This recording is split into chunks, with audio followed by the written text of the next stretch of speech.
All right. Okay. Welcome to another conversation with one of the contributors to the inaugural journal, Crafting Positive Futures for Africa. And I'm chatting now with Michael Haupt, who's done some amazing work, which we'll get into in a moment. The purpose of the journal is to capture some of the thoughts, ideas, concepts, and work that is being done by futurists in Africa about Africa, so we can get a really good set of conversations going about things that are relevant in the context of Africa and not just imported from other parts of the world. Michael and I have known each other for a very long time. Our careers have done various things in that time. We were just chatting about it before we started. But when I asked Michael to contribute to the journal, I had an inkling of what he was doing. But when I read your article, Michael, it absolutely blew me away. So before we get into that story, maybe you can just describe broadly about your career and the kind of futures work that you do, and then we'll look specifically at this project. Beautiful. Well, thank you, Charlotte, firstly for pulling the journal together, and secondly for hosting these conversations, because in those journals you can only go to a certain level of depth, and we can go to a little bit further in these conversations. So appreciate you for pulling it all together. Thank you. So very briefly, from an African perspective, I helped launch mobile telephony in South Africa in '94.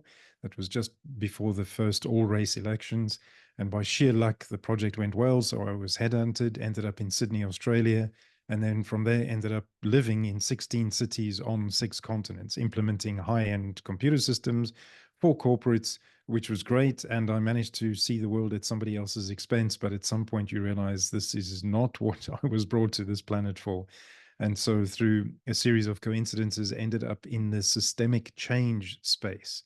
And this was advising and consulting organizations, think tanks, research, academic departments, looking at the system that causes the individual challenges in society. Can anything be done about that system? Spent an incredible 15 years in that space, met the most unbelievable people, saw just about every kind of systemic approach on the planet. And then when lockdowns happened, I walked away completely burnt out, mainly because there's a huge amount of blah, blah, blah. Lots of conferences, lots of meetings, lots of research papers produced. But of course, the system itself doesn't change. And so I then ended up in the Valley of Grace, Greyton, Genadendal in the Western Cape, where we were hoping to bring to life some of the elements that I saw in the systemic change space. Hopefully that gives a good enough 50,000-foot view of how we got here. All right, that's very good. I'd love to hear a little bit more, though, about the systemic change. So, obviously there's going to be lots of things that need to be addressed before a system can be changed. But like, what was your experience? You were burnt out, so obviously it's a really big, difficult task. What did that look like for you? I think the biggest issue that I see in the space is that when you use the word system change, there's 2 ways of interpreting that. One is that we have to do something to change the system. But the second interpretation is the system itself will change. And how do we align ourselves with an inevitable change that happens? So if I can take 2 minutes quickly to give some context to what I mean by that, you need to look quite a few hundreds of, or even thousands of years back in history to see that there is a cyclical rise and fall of empires. And that's happened for the past 5,000 years. And what's interesting about each of those empires that rise and fall is that they are class-based empires. In other words, you end up with people at the bottom of a pyramid and people at the top of the pyramid. And invariably, the people at the top of the pyramid, we often call them the 1%, end up hollowing out the middle of society, and then it eventually collapses in on itself. That cycle has repeated over and over again. There's immense bodies of research and books that have been written about it. So it's it's no longer a questioned fact anymore. Yeah. The interesting bit to me is that in parallel with that, we have cycles of consciousness, human consciousness, and we've basically been through 4 major evolutionary transitions in terms of the way humans think, all the way from the point where we couldn't speak, and then we got to being able to communicate via languages and so on. We won't go into too much detail about it, but the point of those cycles, those converging cycles, is that it appears that we stand at the cusp of being able to, this time after this system has ended, which is going to happen anyway, no matter what we do, we either repeat that class-based empire, or our consciousness has evolved sufficiently to the point that we can now try something different, a different human experiment, which is what each of these empires have been. And in Africa, we have the concept of Ubuntu. There are a couple of other concepts that teach us about what a values-based society might look like, as opposed to a class-based society. So first, you need to wrap your head around what's the difference between a class-based and a values-based society. I'm not sure we're going to have time to dive into that. And then recognize that the system is changing in some or other direction anyway. We can maybe unpack that a little bit more. But our efforts in terms of system change are fairly ineffective. And that's quite a significant awareness and understanding to come to. And most people working in the systems change space haven't yet fully understood that yet. Wow. All right. I'm desperate to get to your essay, but I've got to ask another question. I also see in the world this kind of changing consciousness, this awareness of being more conscious and intentional about the values we have and the decisions we make. But at the same time, there's a kind of a growing resistance to that, and kind of almost a yearning for, I call it a nostalgia narrative. For a past that was never the way the people see it, but also seems to go back to reinforcing old values that would be that kind of class system. Dichotomy of how the world is, kind of like the noise is coming from two different places that just seem they so incongruous in the same time. It's useful to use a model to try and understand the dichotomy that you've just described, and that's the 3 horizons model. So very briefly, Horizon 1 is the horizon of the system that is currently ending. Horizon 3 is the system that's emerging. And then Horizon 2 is the one that bridges those 2 worlds together. But within Horizon 2, you have H2 plus and H2 minus. H2 minus are innovations, but that hold on to Horizon 1. And these are the people invariably that have been successful in Horizon 1, and they refuse to give up that narrative, rightfully so, from an evolutionary perspective, because from a survival of the fittest point of view, that's what made them successful, and therefore they're clinging on to that desperately.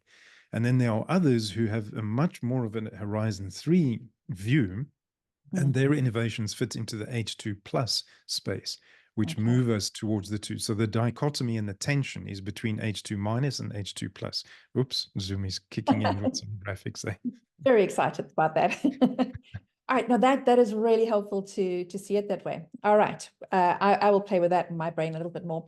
But now, Michael, let's move on. You've had all this vast experience, and you're now pouring yourself into this particular project. And that the title of your essay is Chapter 999, The Abundance Project in 2035, about eco-regional renewal in the Cape Overberg. So let us have an understanding of what that is, please. The first concept to wrap our heads around is the difference between man-made borders and natural borders. So in geopolitics, you're aware of the borders that every country, the shape of each country on a world map, those are man-made borders. And we can get into the details of how and why they came about. Natural borders are formed by mountains and rivers and the natural lay of the land, including microclimates and then the culture of the people living in that space. So there's an emerging body of work and research called bioregionalism, which takes into account this natural lay of the land. And so what we're doing is, rather than accepting the artificial construct of a national government or a national identity, to come back to your bioregional identity, which means taking into account those various biophysical characteristics that make up the space, but especially the history of the place and the people who were originally there and what their lifestyles were like, and learning from them. And then putting into place some kind of human activity that reverses some of the damage that we've seen. So essentially, interestingly, the place where we're in Valley of Grace, Genadendal, is the location of the first mission station in South Africa outside of Cape Town. And it was the location of the first teachers training college in South Africa. This is going back to the late 1700s and early 1800s. And that teachers training college essentially birthed the thinking that has caused us to have these kind of conversations in the first place. So it ran reasonably effectively for 150 or so odd years. And now we're realizing there are negative externalities. And to me, it's quite telling that we're coming full circle back to the same location as the first teachers training college and asking the question, are there other ways of learning? Tapping into the original Khoisan settlers who knew the land, who knew how to live abundantly on their land without destroying the land. And how can we bring that back into a way of living, building and not regressing, not going backwards? I'm not a believer in the post-growth movement, because a living system doesn't stop growing. It constantly keeps growing. It changes the way in which it grows. A human in a fetus grows in a particular way, and when it gets to a teenager, the rate of growth slows down. So the same thing is happening with the human species. Yeah. But let's now build on the good things that came out of modernism. Okay. So practically, what does it look like? Actually, let's just start with your chapter first. It's based in 2035. So I remember when I read it, I had a number of different articles on my desktop, and I was just kind of like scanning through, and I was reading through your chapter, and I was getting more and more excited and drawn into it. Oh, this is amazing. And then I went back and looked at what it was actually about and realized that this is a vision for the future. But it was so almost tangible how I felt the excitement about what you intend to see happen in that space. So let's just talk about why have you positioned it that way? Why have you written that picture from that angle? Firstly, thank you for the feedback. That means a huge amount. Secondly, our ability to tell compelling stories defines or dictates how quickly we can pull ourselves into a future that is evolutionarily coherent. So let me stress this, the story that I've written is going to happen anyway. Whether it happens by 2035 or not is dependent on the efforts of the group involved in the valley. Why 2035? My daughter turns 21 years old in that year.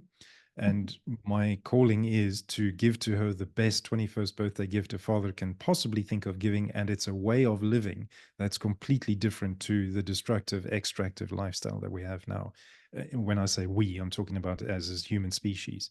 So within this valley, let's now get down to the practicalities of what this means. Firstly, we're in a unique location. So we're at the end of a 35-kilometer dead end road from the N2, for those who are familiar with the South African road layout, which means we don't have a huge amount of through traffic. You've got to make an intentional detour off the N2, get to where we are, and when you want to go home again, turn around and go out. So there's a reasonable feel of isolationism, which means that you can remove yourself somewhat from the current system. Let's just refer to it as capitalism. It's way more complex than that, but just for the ease of explanation. And then secondly, we have a size of population that is, we think, ideal to work with. So there's about 25,000 people that live in the valley from very different socioeconomic levels. And yet it's bigger than an intentional community, which is just 100 people or so. And it's smaller than a massive city of 1 million, 2 million, 5 million people, where it's really difficult to implement these kind of changes. 25,000 people is sort of in the sweet spot, which doesn't make it easy. It's really difficult. So just to give an example, there's a huge amount of trauma around what happened with the 1950s Group Areas Act, where the people living on the land who were fully, there was nothing wrong with them being on the land, and yet they were forcibly removed with very little logical explanation given. And all of that generational... Yeah, can you just, for anyone watching from outside of South Africa, what was the Group Areas Act? What did that mean for the people? The government of the time decided that there were 3 types of land. One was for the black people, the other was for the colored people, and I'm putting those in air quotes, and then the third was for the white people. And of course, the most favored land from the perspective of living, industrial activities or agricultural activities, were all of the best pieces of land were given to the whites. And the people who were originally living there, who had no concept or even a desire for ownership, their view of the land was stewardship. If I'm on this land, it is my duty to look after the land. And of course, with a mindset, a mentality of ownership, we can extract as much as we can from the land in doing so, damaging the long-term capability of the land to continue providing for us and giving us the riches that we've all enjoyed. There we go. Did that give enough of an Yeah, explanation? that's good. And you were saying that there's trauma from the people who are living there now because of that, even though it was decades ago, it doesn't just go away overnight. It's intergenerational, so Yeah. that trauma is passed down from generation to generation. Not only the trauma of being removed from the land, but the trauma of the system itself. And what Yeah. I mean by that is that the youngsters growing up in the valley, all that they can see is this false idea of success. And that when they finish school, all they want to do is go and play back in the same system that has caused all of the social ills that we see in the valley here. There's a disconnect between cause and effect. And before we even come in with any kind of different way of living, one needs to address the desire to want to continue a system that quite visibly is causing fairly significant damage. Yeah, yeah. And that in itself is, in terms of our just earlier conversation about being conscious, is very often when people look at success, and I see this quite often with the professional and aspiring speakers that we deal with around the continent, is they see a version of a successful speaker as an American speaker or a speaker from Europe, and they want to emulate that, and then they lose what is the unique value and wisdom of being a speaker from Africa and sharing other kinds of wisdom than the broadly capitalist version. So yeah, just without being conscious of things, people can just fall into the wrong system as opposed to embracing what you're trying to do, which is seem to be disrupting that concept a little. And maybe just to build on what you said, let's not call the previous system a wrong system, because it was responsible for massive progress ever since the Industrial Revolution. Okay. So let's not poo-poo that, because I see a lot in the activist space. Oil is an example. Oil was a key criteria to getting us to the point that we're at now. Was that right or wrong at the time? Nobody was pointing fingers at it saying this is wrong. We enjoyed the progress. We enjoyed the growth spurts, which is what happens in your teenage years. And now we're realizing, hold on, we've got to do something about it. So it doesn't mean that it was wrong. It means that it's run out of its efficacy, its ability to maintain the growth of the living system. And so now all we're doing is looking for different ways of growing. We can unpack that, but that's another long conversation. All right. So share more a little bit about the project. What does it look like now?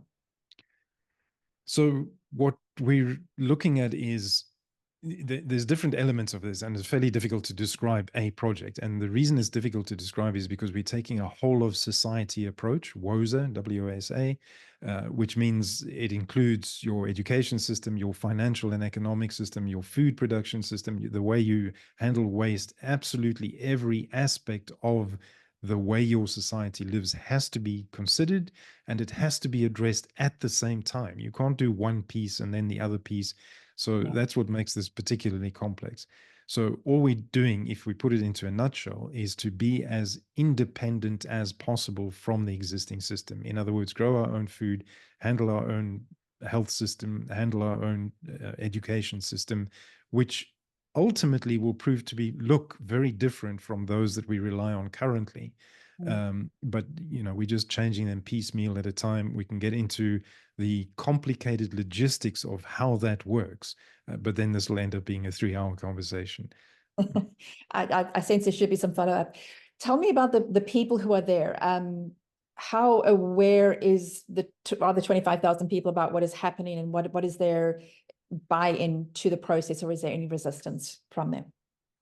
So the first thing to mention, which I believe is not unique to this location, is that there are many individual initiatives and activities happening in any community that are all working towards a better future in some way. And within those activities, there's a massive amount of overlap because each initiative don't talk to the other initiatives. So we've seen that over and over again in many of the communities we visited to go and learn lessons from. So the first activity we've engaged with, and this is through a South African organization, I'm going to mention them because I'm very happy with the work that they've done, Run Yaka. and they go into a community without waving a big white flag saying, you know, we have the solution. They go in with a listening ear, and they bring all these individual stakeholders together and get them around a table in a very specific methodology and process, and get the conversation happening.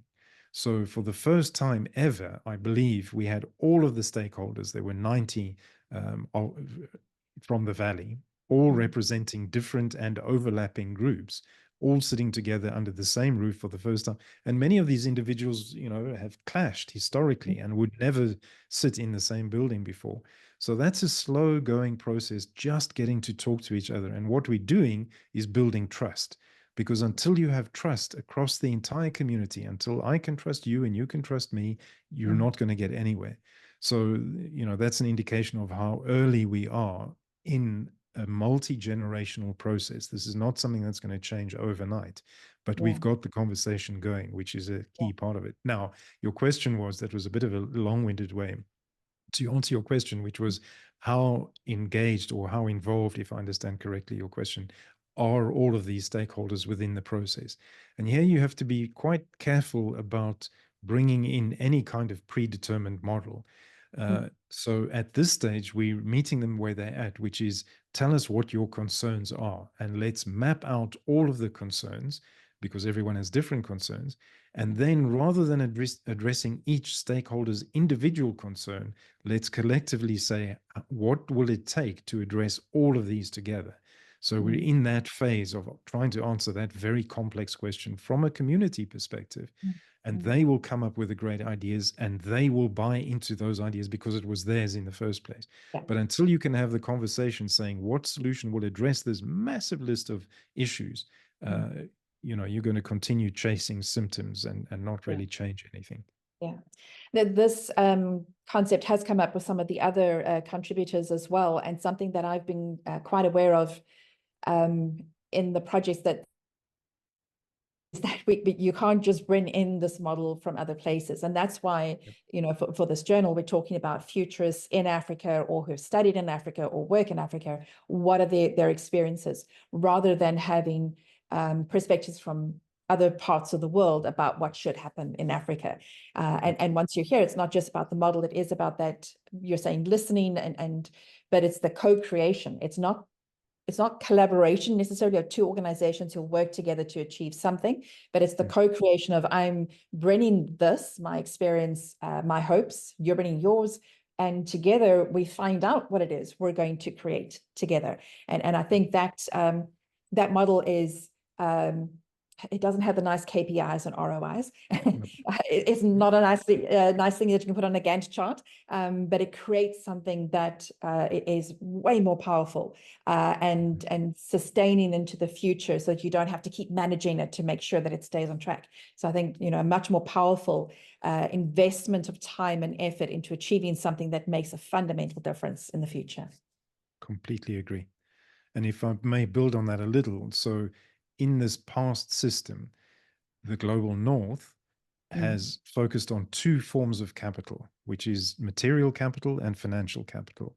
And as that model or system ends, there is a slow awareness, a growing awareness of many of the different capitals, which are natural capital, social capital, spiritual capital. And it's my firm belief that Africa will lead the way in showing the value of particularly social, natural, and spiritual capitals. And so the trick that we try, not the trick, the approach that we're taking is to create healthy value flows from the material and financial capital world into the natural and spiritual capital space. Interestingly, we're using the corporate ESG mechanism. Again, this is a conversation that will require another call to unpack. But when you can see that there's a need to have healthy flows between these different forms of capitals and potentially different geographies or bioregions, then the pattern, or rather then the model starts making a lot more sense. So let me stop there, because we can go into quite a rabbit hole with that. Yeah, you suggested at the beginning that like 20 minutes is not going to be enough to cover all of this.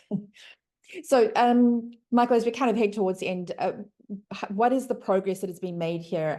How do you see it happening over the next while as you move towards this 2035 goal? It's such an interesting question because depending on what view you take when you look at the progress, on the one hand, it's incredibly slow and painstaking. Like you, I have a corporate background, and things move very quickly because there's a very narrow focus of what it is that you're trying to with specific KPIs, and so you can go for it and accomplish the measures of success quite easily. Whereas, as you mentioned, there's so many more measures of success here, and they're interrelated, and it's messy. And so when you take a look at the big picture, the progress looks as if it's really slow. And for many who aren't aware of the process unfolding, they probably wouldn't even know that something is underway. But on the other hand, the number of synchronicities and coincidences, in air quotes, that happen when somebody introduces you to someone else who's been working on this same aspect they've dedicated their entire life to it, and it turns out that their experience fits exactly a puzzle piece that you're trying to solve. So I'm not answering your question directly, but so far the trust that we've built in the community, although we have a long way to go, is quite significant. And to give context, we only kicked this process off formally in February this year, so I think we're 9 or so months into it. But we've met now with every single stakeholder, every group in the Valley, both individually and collectively. There are new sprouts or roots rather being planted every single day. And so it's encouraging and frustrating at the same time. It's one of the reasons I chose a slightly longer time frame, 2035, for us to see some real progress. The latest thing that we're working on is what we calling an institute, because once you have a building, once you have a place that you can identify with, you can bring people there. There's education and experiential learning going on. So we're in the process of raising some funding for that. We hope to kick that off early in 2025. And then you've got something tangible to touch and see and come and visit and experience. So that for us is the next big milestone. Okay, fantastic.